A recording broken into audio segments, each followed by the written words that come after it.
Oi, oi! I'm fucking shattered. It's 11:30. Long old few days it's been, but we made some money again last night at Toaster. 3 out of 4 in the race where we backed Undulation. You'll see on the video, I talked about the prices. I have had some money on Magico, the winner.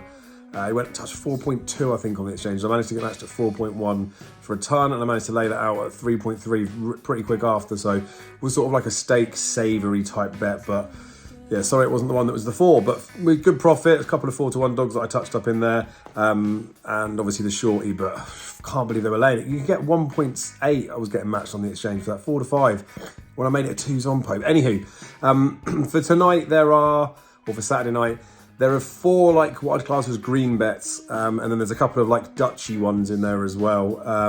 One of the greens is a bit of a Dutchy one, but like I talked about in the Undulation Romeo Magica race, I'm not afraid to back a couple in there. I didn't advise that as a bet in there, but in this instance, the way the prices are, I'm going to tell you some ins and outs with those. So again, appreciate your support, guys. Like the video, comment if there's anything you fancy, and make sure you subscribe to the channel. I will see you for round 3. Be lucky.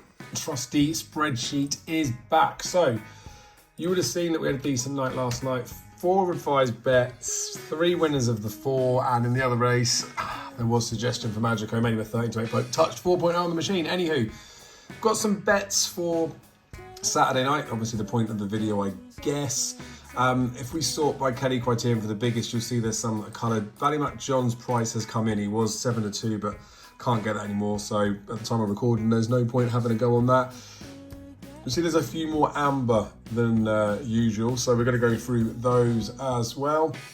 And then I might change some colory systems for those, but just so we can see what's going on with it, I'm going to run through them race by race, and then we can we'll see where we're going, all right? So let's have a little look at it. So the first heat on Saturday night. Distant Podge is the one that's come out as a bit of a bet. Tissue-wise, found it relatively easy to have a little look at this one. I think Brookside Richie could be a little bit bigger. I think the Distance Podge probably could be a little bit shorter than he is. Bit of a punt. There is some 6-to-1 available, which I can't get. So I've had 25 on Distance Podge. I think he's got a chance. He's going to need to ping, but I don't mind him in there. So he is a bet.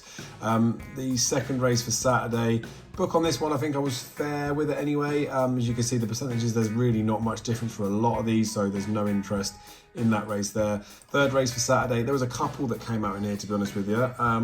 Untold Slot is half a point bigger than I thought it would be. Sakina, Ballyhemikin, Leo are about the same. Magical Carlad has a much bigger price than he's going to be, so again, possibly an oversight from me, but we'll soon find out. Aero Aaron is a lot bigger. I've had a cheeky 5 on him just because I think 20s is too big. Bardi Panther, he's a bit bigger than I think he should be, but I don't really want to be getting into him, so I've left him alone. He is on the list.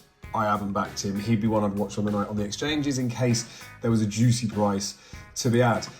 Fourth race for Saturday is Clona Duke. I made this 2-to-5 Pope. You can get 4-to-7. I'm going to be getting stuck into him. I've had 200 on. I'll be truthful, I've had the 200 on at 1-to-2. That was top prices available first times up. Here's 4-to-7 now. I've chucked another few £100 up on the exchanges at 1.71, which probably won't get matched, but then I didn't believe that Marie Champion would be the price that he was, so we'll see where we go with that. If it's 200 to win 100, I don't mind. We'll leave it as that. Could have got a little bit bigger, but we're trying now to get a little bit more if we can. The race after this, you'll see there's a couple of selections that were ambered in here and a couple that have been struck. So this is a race where Whiting's New Era, I don't think he should be as short as a 4-to-1 Pope, but he is available at 4 in, so I've had a little bit on that as a saver. Ballyhemikin Mel, I'd have this and McNeil the other way around in terms of prices, and you can get 5-to-2 Ballyhemikin Mel. I've had 90 on. I can't get the 5-to-2. Could potentially get it at the shop tomorrow. I could get it on the exchanges. I've just stuck it on with a sportsbook because I got some money in there after today. So I've actually backed it at 2s. I'm happy enough percentage-wise because I've got it split across a couple that I've oversighted. I don't want to get too deep into it, but I think that's got a chance. Savannah Bow, can't believe they're giving 6 on it. I got 13-to-2 for 15.40, and I took 5-to-1 for 20 quid. Still get 6-to-1 about in top price now. I think he's a price. Again, you'll see the prices I put everything else in there. They're very similar to what I think they should be.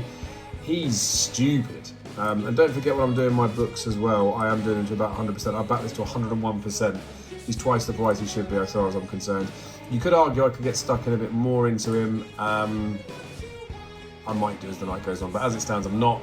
The 7th race, the penultimate heat of round 2.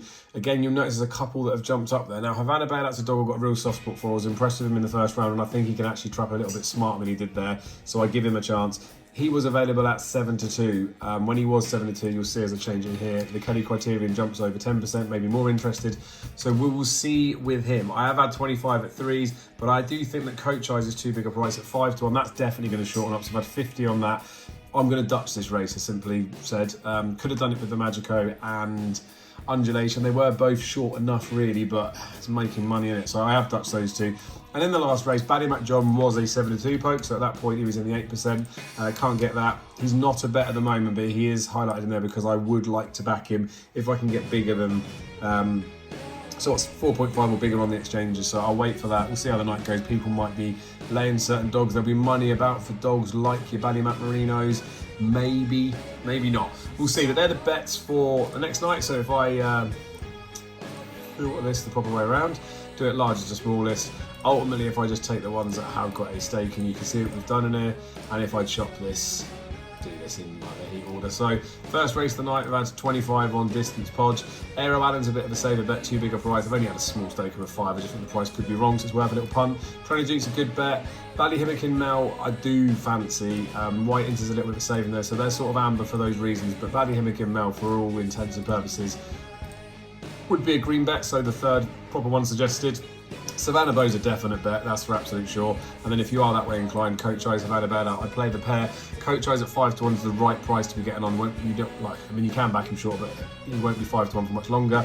Havana Bailout may drift out a little bit, but then could be supported in market correction. So we might actually get 4-1 Havana Bailout. So I would say probably play the pair of them, but we'll see how we go. Thanks again for the support, and I just can't wait for round 3 to make some more money. In a bit.